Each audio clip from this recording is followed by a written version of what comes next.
Mawin vibawa silale mawin vibawa silale mawin vibawa silale mawin.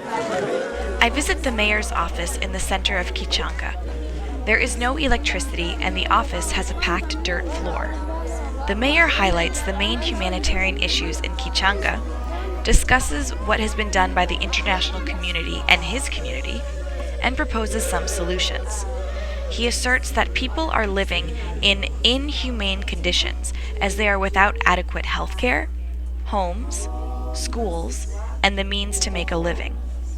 There is no paved road, so access to healthcare centers, schools, and farms is difficult, especially during the rainy season from September to May. Rebels steal crops and rape women, so they are prevented from going to the field to harvest. Healthcare centers are 15 kilometers away or farther, and there are no cars to transport sick patients.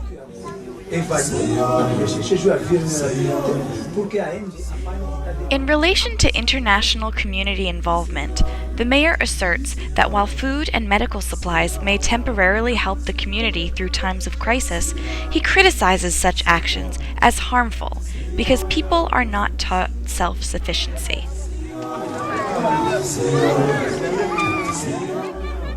In the mayor's opinion, the best way to help his town is by connecting his people with people from the international community only if the people from the international community are familiar with Congo and Kitchanga. I interview a woman named Sandra in the town of Kitchanga. She tells of her life.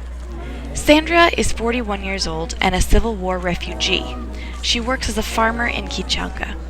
She does not own her own house, but does anything she can do to survive, as she lives as a temporary indentured servant. She does not receive a salary, but instead is paid through food and shelter provided by the owner of the farm. Sandra has 9 kids, all of whom do not attend school. She has no money to send them to receive an education. She and her family are bored, lack their own space, and are constantly hungry. She is ashamed that she is unable to educate herself and her children. She says, "Right now we are not good. We don't have a life at all. We don't have anything. We just go around doing what we can to survive."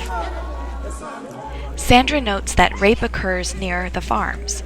If we go to the farms to grow things, then we get raped there by the rebels, she says. This can prevent her from harvesting crops for her employer, jeopardizing her source of food and shelter.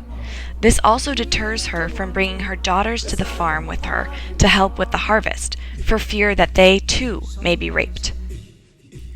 Unfortunately, Sandra's case is very common throughout the area. There is a need for international intervention because, the mayor asserts, the national government of the DRC does not provide security, infrastructure, or jobs to help Kitchanga like he thinks they should.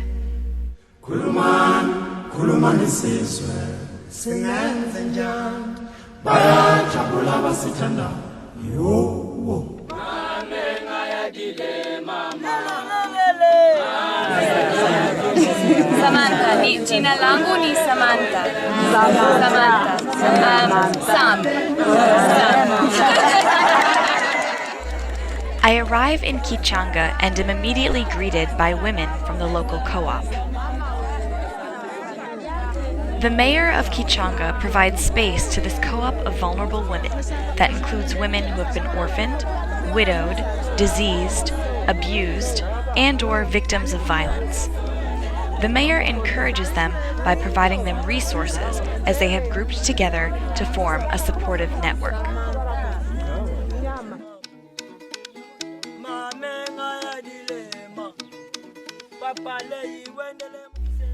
It is difficult for these women to farm due to frequent sexual violence by rebels and unpaid government soldiers in the area.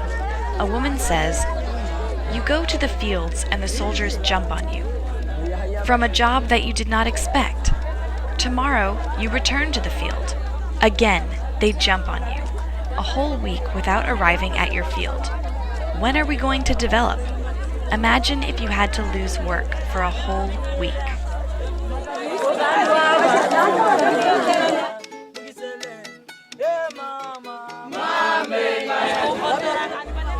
Instead of going to the fields, the women pool their talents and make baskets, clothing, and other crafts to sell.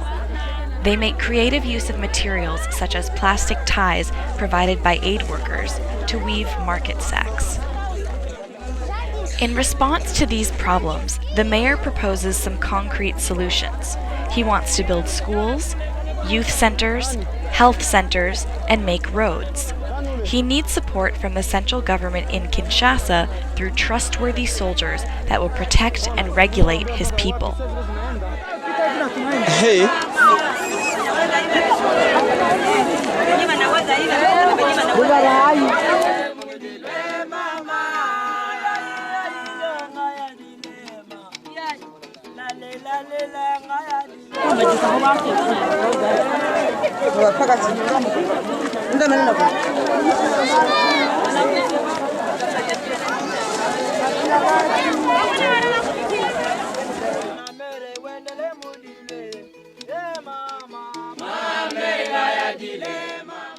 The Mbuti people are nomadic forest dwellers in the eastern DRC.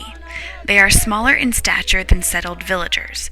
They hunt and gather, then trade with villagers. When the supply is exhausted, the Mbuti move to a different area.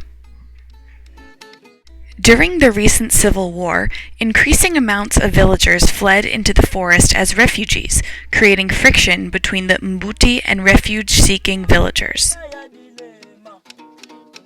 These interactions have been met with friction from both sides. Villagers believe that Mbuti should be socialized to adopt the norms and culture of the settled villagers, and the Mbuti people feel threatened by villagers who have settled on their land. Re-education, or re-socialization, according to settled villagers, is used to civilize the Mbuti people by forcing them to adopt the dominant culture. In other words, by integrate Mbuti people into village life, villagers aim to subvert Mbuti life and culture. The Mbuti have little access to healthcare, and many have fallen prey to local sources of alcohol. This reinforces local assumptions that forest dwellers are wild and unable to live in a civilized society. This image creates more friction between villagers and Mbuti. How can forest dwellers like the Mbuti be integrated into society without losing their cultural identity? How can local Congolese governments integrate them into society while respecting their culture, practices, and origins? Is there a way to use education to preserve Mbuti culture and the villager culture for peaceful cohabitation?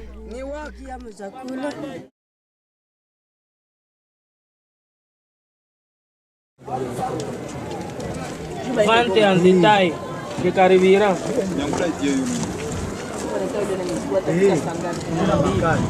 na mamiti sababu na basishotaka wanabakia modewa wanajitoa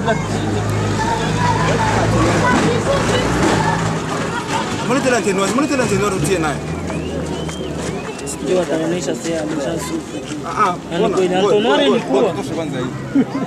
Watu wanateswa na Antonore ilikuwa. Watu wa hapa wakamta usikia kaskazini. Unaweza bana. Monje siko bazia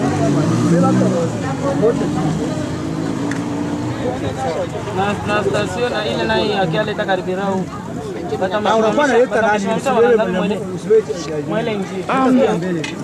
Can you go down so I can...